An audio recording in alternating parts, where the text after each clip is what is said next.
Hello, good morning and welcome students back to standard 7th. After giving the introduction part video, मैंने पहले video भेजा था chapter number 4 का introduction part का video. उसके बाद हम सिंपल इक्वेशंस के 4.1 एक्सरसाइज फुल्ली सॉल्व्ड हैं, उसका आज वीडियो भेज रहा हूँ। तो उसको अच्छी तरह से समझ लेना बच्चों, क्योंकि बहुत ही इम्पोर्टेंट है ये मानो कि ये जो सिंपल इक्वेशन है वो एक एल्जीब्रा का चैप्टर है। जैसे मैथमेटिक्स में 3 ब्रांच होती है, अरिथमेटिक, एल्जीब्रा एंड ज्योमेट्री। तो एल्जीब्रा एक बहुत ही इम्पोर्टेंट पार्ट है और उसका ये जो फाउंडेशन है उसका ये चैप्टर है, क्योंकि इक्वेशन एल्जीब्रा में अगर आप आगे जाओगे तो इक्वेशंस के बहुत सारे चैप्टर्स है जो बहुत ही डीप में आते हैं। तो इसको पहले आप अच्छी तरह से समझ लेना, तो फिर आगे जाके आपको इतना प्रॉब्लम नहीं होगा। फिलहाल मैं आपको एल्जीब्रा चैप्टर का ये वीडियो भेज रहा हूँ, 4.1 एक्सरसाइज फुल्ली सॉल्व। बच्चों, इसमें सबसे पहला क्वेश्चन है, हमें ये बताना है कि x की जो वैल्यू दी गई है उसके हिसाब से अगर मैं वो x की वैल्यू यहाँ पे डालूँ तो इज इक्वल टू यहाँ इक्वेशन बैलेंस होता है कि नहीं। सपोज़ यहाँ पे देखो x + 3 इज इक्वल टू 0, जहाँ पे x की वैल्यू 3 है, तो 3 + 3 6 होता है। यहाँ पे मैंने समझाया, लेकिन यहाँ पे आंसर दिया है 0, तो इट इज़ रॉन्ग एजम्पशंस। तो x की वैल्यू यहाँ पे 3 है, वो रॉन्ग है। इसी तरह मैंने दूसरा एक सम क्वेश्चन 1 से उठाया है, question number 9, question 1 sum number 9, m/3 is equal to 2, जहाँ पे m की वैल्यू -6, मतलब m की जगह पर आपको -6 डालना है। तो जब आप m की जगह पर -6 डालोगे बच्चों,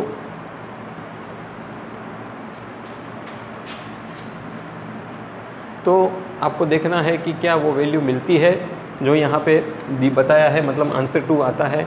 तो -6 डालो, तो मैंने -6 डाला, नीचे 3 डिवाइड बाई -6 है, इसलिए 3 को मैं -6 को 3 से डिवाइड करूँगा तो -2 आंसर आना चाहिए, +2 नहीं। यहाँ पे +2 आंसर दिया है लेकिन -2 है, इसलिए वो भी रॉन्ग है। आप ये होप कि आप ये समझ रहे हो।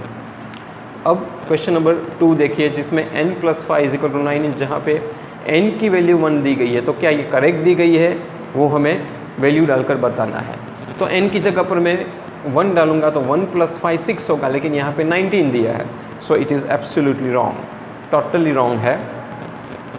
फिर क्वेश्चन नंबर 3 में हमें एज्यूम करना है कि 5p + 2 = 17।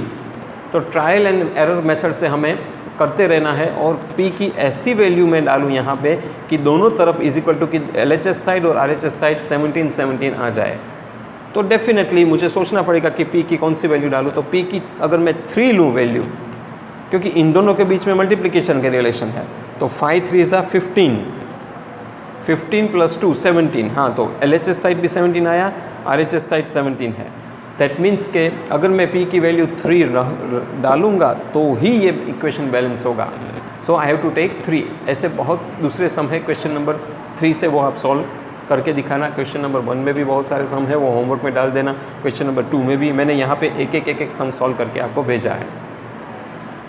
अब क्वेश्चन नंबर 4, क्वेश्चन नंबर 4 में स्टेटमेंट है कि स्टेटमेंट के हिसाब से मुझे इक्वेशन फ्रेम करने हैं। तो स्टेटमेंट आपकी टेक्स्ट बुक में दिया है, जो मैं आपको पढ़ के दिखाता हूँ। क्वेश्चन नंबर 4 का जो फर्स्ट सम है उसमें स्टेटमेंट इस तरह से दिया है बच्चों कि sum of number x and 4 is 9, sum of number x and 4 is 9। तो सम मतलब टोटल प्लस, तो x and 4, तो मैं क्या करूँगा, सम ऑफ x and 4, तो x + 4 = 9, यही होना चाहिए उसका इक्वेशन। सम मतलब प्लस, यहाँ पूछा है कि x और 4 को प्लस करूँ तो 9 मिलना चाहिए, ऐसा बताया है। तो x + 4 करो तो 9 मिल गया। दूसरा एक स्टेटमेंट ऐसा है कि 1/3 ऑफ z + 3 becomes 30। वो भी आपके क्वेश्चन नंबर 4 में सम नंबर 9 है, वो आप टेक्स्ट बुक में NCERT टेक्स्ट बुक में आप देख लेना है।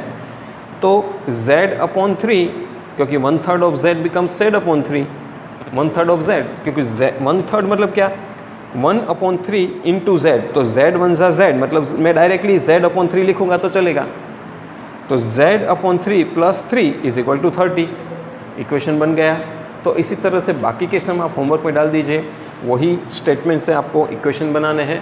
क्वेश्चन नंबर 5 में रिवर्स है, जहाँ पे आपको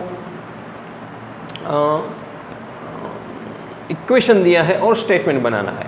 तो इसमें मैंने एक सम सॉल्व करके आपको दे दिया है, बाकी का आप होमवर्क में ले लेना।